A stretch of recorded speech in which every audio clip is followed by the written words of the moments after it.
One of the best features of Schoology or any learning management system is its ability to work with other tools within its own program. These tools are called LTIs, Learning Tools Interoperability. We're going to look at how to incorporate some of these tools within your Schoology courses. Today we're going to look at Gale resources. In order to install LTIs, you need to click on the App Center. It's the 4 squares on top of the screen.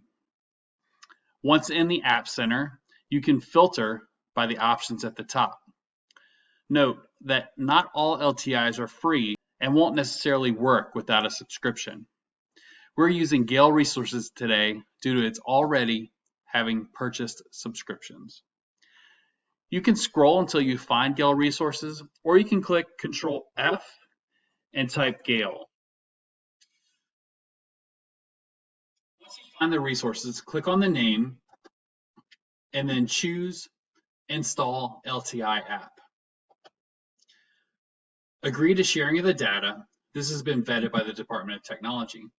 After agreeing, you'll be prompted to select the courses in which you'll like to install Gale resources.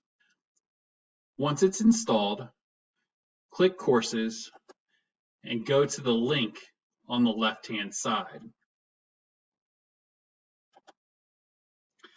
It will then open within Schoology and not in a separate window.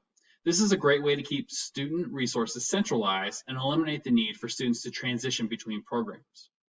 If you have any questions, please reach out to your learning technology integrator.